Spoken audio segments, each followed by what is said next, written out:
नमस्ते।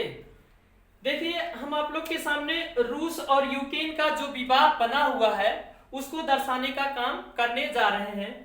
हम आप लोग को बता दें कि हम आपके सामने जो है ये हमारे यूरोप महाद्वीप का कुछ देश है, कुछ मैपिंग हमने बनाया है और इस मैपिंग के आधार पे हम समझने का काम करते हैं।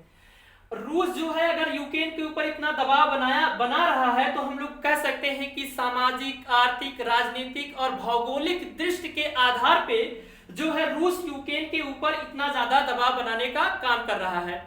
हम आप लोग को बताएं कि जब प्रथम विश्व युद्ध की शुरुआत होती है, मतलब कह सकते हैं कि जो प्रथम विश्व युद्ध हुआ है वो 1914 से लेकर 1918 के बीच प्रथम विश्व युद्ध हुआ है।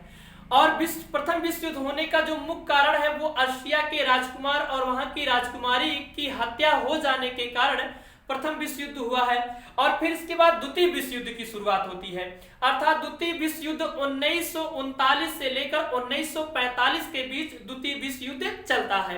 तो हमारे सामने दो विश्व युद्ध आ जाते हैं और जब दो विश्व युद्ध आ जाते हैं तो इसके बाद क्या होता है कि अमेरिका जैसा देश, अमेरिका हुआ, कनाडा हुआ, इंग्लैंड हुआ, है ना, या यूरोप के कुछ ऐसे देशों ने मिलकर एक संगठन का निर्माण किया, है ना, एक संगठन का निर्माण किया। उन्होंने कहा कि देखो भाई, हम लोग प्रथम विश्व युद्ध में इतना ज्यादा त्रसदी को झेलें, द्वितीय विश्व युद्ध में भी बहुत ज्यादा त्रसदी को झेलें, क्यों ना ऐसा एक संगठन बनाया जाए और उस संगठन के आधार पे संगठन के आधार पे देश को चलाने का काम किया जाए।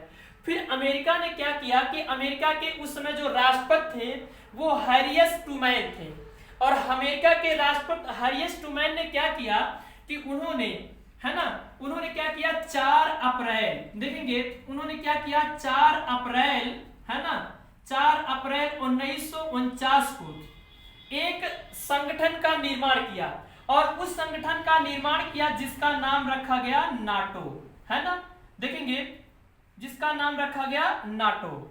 और नाटो की अगर बात किया जाए तो नाटो की स्थापना कब हुई है तो 4 अप्रैल 1949 को नाटो की स्थापना होती है और नाटो का फुल फॉर्म होता है नॉर्थ अटलांटिक ट्रीट ऑर्गेनाइजेशन, है ना। इस चीज को हम लोग ध्यान में रखते हैं।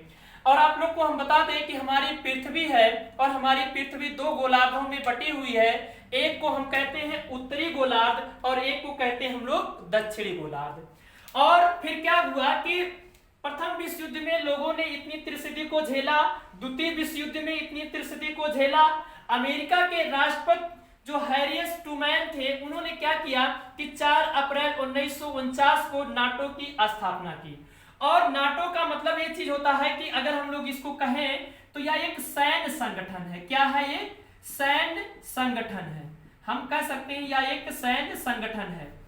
सैन्य संगठन की बात किया जाए, देखेंगे इन लोगों ने क्या किया कि जब नाटो की स्थापना हुई तो नाटो में उस समय 12 देश थे और 12 देशों ने ये कहा कि देखिए भाई, अगर कोई देश हमारे ऊपर आक्रमण करता है तो हम 12 का 12 देश मिलकर उस पर आक्रमण करेंगे। और हम आप लोग को बता दें कि अनुच्छेद इसी में देखेंगे,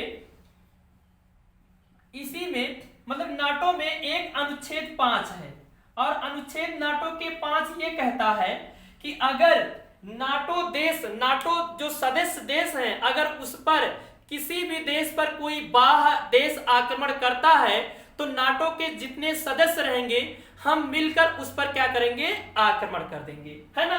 तो ये प्रक्रिया बनी। और दूसरी बात, हम अगर आज के समय में किया जाए, आज के समय में बताया जाए तो वर्तमान में नाटो के 30 देश जो हैं सदस्य हैं, मतलब कहा जाए कि वर्तमान में 30 देश जो हैं नाटो के सदस्य हैं। अब देखा जाए फिर क्या होता है कि देखेंगे 4 अप्रैल 1949 में नाटो की स्थापना होती है और नाटो की स्थापना होने की प्रक्रिया को आगे की ओर बढ़ती है। और फिर क्या होता है कि बीच बीच में क्या होता है कि गृह युद्ध हो जाता है।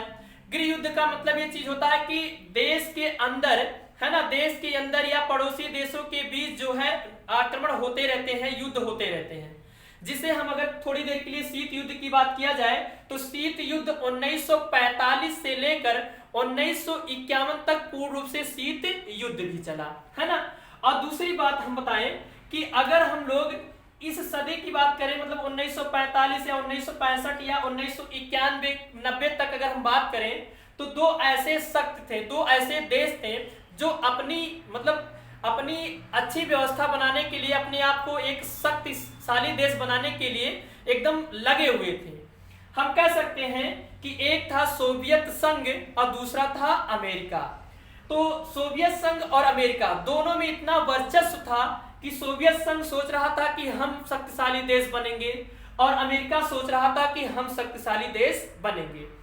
और फिर क्या होता है, ये प्रक्रिया आगे की ओर बढ़ती है ना, और आगे की ओर बढ़ती है और फिर क्या होता है